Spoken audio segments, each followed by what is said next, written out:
चुनावी रणनीतिकार प्रशांत किशोर ने ऐलान किया है कि वो फिलहाल दल नहीं बना रहे हैं। प्रशांत किशोर की कोशिश बिहार के लोगों के साथ दिल जोड़ने की है। इसके लिए वो पश्चिमी चंपारण के गांधी आश्रम से 2 अक्टूबर को गांधी जयंती के अवसर पर 3000 किलोमीटर की पदयात्रा शुरू करेंगे। गुरुवार को प्रेस कॉन्फ्रेंस में प्रशांत किशोर ने कई सवालों का जवाब दिया, लेकिन शुरुआत में लालू यादव और नीतीश कुमार का नाम लेकर बिहार के पिछड़ेपन का जिक्र जरूर किया। अगर आप इसको ऑब्जेक्टिवली देखेंगे तो जो लालू जी के रिजीम में हुआ या अभी जो नीतीश जी के रिजीम में हो रहा है उसमें कुछ सच्चाई जरूर है और जो वो दावा कर रहे हैं, लेकिन जितना उनके दावों में सच्चाई है उतना इस बात में भी सच्चाई है कि बिहार आज 30 वर्ष के लालू जी और नीतीश जी के राज के बाद देश का सबसे पिछड़ा और देश का सबसे गरीब राज्य है। मैं पूरी तरीके से अपना समय, अपना तन मन बल बिहार के लिए समर्पित कर रहा हूं। अब आगे मैं कांग्रेस के साथ काम करूं या किसी के साथ काम करूं, अगर 1 मिनट उसकी संभावना मान भी लें बहस के लिए, तो भी बिहार के प्रति जो कमिटमेंट है और बिहार सेंटर में ही, उस पूरी परिकल्पना में बिहार सेंटर में रहेगा ही रहेगा। इस चीज पे मैं पीछे नहीं हटने वाला हूँ। प्रशांत किशोर ने जिक्र किया है कि उनकी कोशिश नई सोच के लोगों को साथ लेकर चलने की है। कई लोगों से बातें हुई है। उन्होंने कहा कि बिहार की दशा और दुर्दशा सुधारने के लिए सभी को साथ आना होगा। मेरा ऐसा मानना है कि कोई भी व्यक्ति ये दावा नहीं कर सकता है कि ये सोच और प्रयास करने की सारी क्षमता किसी एक व्यक्ति विशेष के पास है। मैं ऐसा समझता हूँ कि बिहार के लोग जब तक सब मिलकर एक साथ इस नई सोच और नए प्रयास के पीछे अपनी ताकत नहीं लगाएंगे, तब तक बिहार की दशा और दुर्दशा सही नहीं हो सकती है।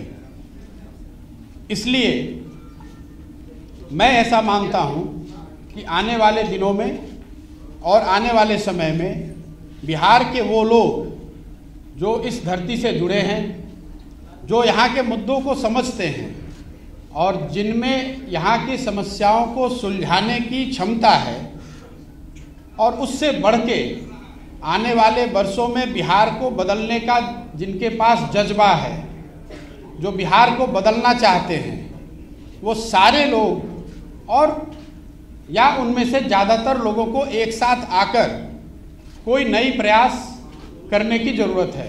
प्रशांत किशोर ने बताया कि लोगों से संवाद करना, जन सुराज की परिकल्पना को पूरा करना और उनसे बातचीत के बाद अगला कदम उठाया जाएगा। समय आने पर राजनीतिक पार्टी का भी ऐलान किया जा सकता है। मेरी पहली घोषणा ये है कि अगले 3 से 4 महीनों के अंदर इन 17,500-18 हज़ार लोगों के साथ संवाद स्थापित करना, उनसे समझना, उनसे जन सुराज की परिकल्पना के बारे में चर्चा करना और अगर उनकी सहमति हो तो उनको इसका भागीदार बनाना, ये पहला लक्ष्य है। अगर इनमें से एक बड़ा वर्ग 2000, 5000, 3000, मैं कोई संख्या अभी आपको एक संख्या नहीं बता सकता हूं, लेकिन इसमें से बड़ी संख्या में लोग अगर एक साथ आए, एक प्लेटफॉर्म या एक अभियान के तहत जुड़कर आते हैं और वो मिलकर ऐसा तय करते हैं कि हमें किसी राजनीतिक संगठन या पार्टी की ज़रूरत है, तो उस पार्टी की घोषणा उस समय करी जाएगी। अगर वो पार्टी बनती भी है तो वो पार्टी प्रशांत किशोर की पार्टी होगी, ऐसी बात नहीं है। वो उन सबों की पार्टी होगी जो इस परिकल्पना से जुड़कर इस राजनीतिक संगठन के निर्माण में अपनी भागीदारी देना चाहते हैं। पत्रकारों से बात करते हुए प्रशांत किशोर ने साल 2020 में शुरू की गई बात बिहार की से जुड़े सवालों का जवाब भी दिया। उन्होंने कहा कि कोरोना संकट के कारण इस पहल पर ब्रेक लगा। प्रशांत किशोर ने प्रेस कॉन्फ्रेंस में यह भी माना कि उनकी और बिहार के सीएम नीतीश कुमार के व्यक्तिगत रिश्ते बेहद अच्छे हैं। भाई, नीतीश कुमार जी के साथ मैंने 2015 में काम किया है महागठबंधन में, ये सबकी जग जाहिर बात है। और नीतीश कुमार जी से व्यक्तिगत तौर पर मेरा कोई झगड़ा नहीं है। व्यक्तिगत तौर पे जो मेरा नीतीश कुमार से रिलेशन है, वो भी उसमें कोई हिचक नहीं है मुझे मानने में कि मेरा उनसे बहुत अच्छा रिलेशन है। लेकिन व्यक्तिगत रिलेशन होना एक बात है और साथ में काम करना या उस पर सहमति होना वो दूसरी बात है।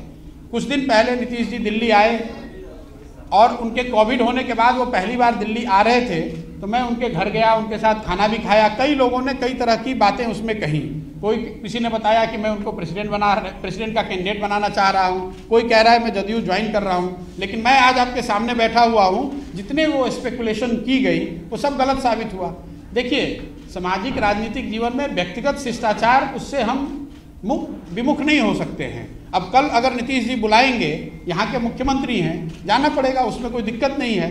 लेकिन उनसे मिलने का मतलब ये नहीं है कि हम दोनों ने हर बात पे अपनी सहमति बना ली है या साथ में काम करने को तय किया है। प्रशांत किशोर ने बिहार में जाति आधारित राजनीति पर भी अपनी बातें कही। उन्होंने बिहार में जाति के आधार पर वोटिंग पैटर्न को खारिज किया। उन्होंने डाटा के जरिए अपनी बातें रखी। आज की परिस्थिति को ले लें, आप लोग सब विशेषज्ञ हैं, राजनीति को कवर करते हैं। बिहार में सबसे ज़्यादा वोट आज नरेंद्र मोदी जी को है। नरेंद्र मोदी जी के जाति के कितने लोग बिहार में रहते हैं, आप मुझे बता दीजिए। अगर बिहार में हर आदमी जाति पर ही वोट कर रहा है, तब तो नरेंद्र मोदी जी को एक वोट भी नहीं मिलना चाहिए बिहार में। तो ये कैसे मैं मान लूँ कि यहाँ पर सिर्फ जाति के आधार पर ही वोट पड़ता है। दूसरी बात कि अगर आप जातियों को साथ एक बार को बहस के लिए मान भी लें कि जाति के आधार पर ही वोट पड़ता है, तो हर जाति में अच्छे लोग हैं, हर जाति में ऐसे लोग हैं जो कि बेहतरी सोच सकते हैं या बेहतर कर सकते हैं। ये जरूरी नहीं है कि हर जाति के सबसे गलत लोगों को ही आप सामने लेकर चुनाव लड़ें। कोई एक व्यक्ति प्रशांत किशोर तो चुनाव लड़ेंगे नहीं, पार्टी बनाएंगे नहीं। जब मैं सारे लोगों को जोड़ने की बात कर रहा हूं तो स्वाभाविक है उसमें सारे समाज के लोग होंगे। दरअसल कुछ समय पहले प्रशांत किशोर के कांग्रेस में शामिल होने की बातें कही जा रही थी। उन्होंने कई बार कांग्रेस आला कमान से भी मुलाकात की थी, लेकिन कांग्रेस और प्रशांत किशोर के बीच बात नहीं बनी। अब प्रशांत किशोर ने बिहार में नई पारी का ऐलान कर दिया है। इस खबर में फिलहाल इतना ही। अपडेट्स के लिए बने रहिए वन इंडिया हिंदी के साथ।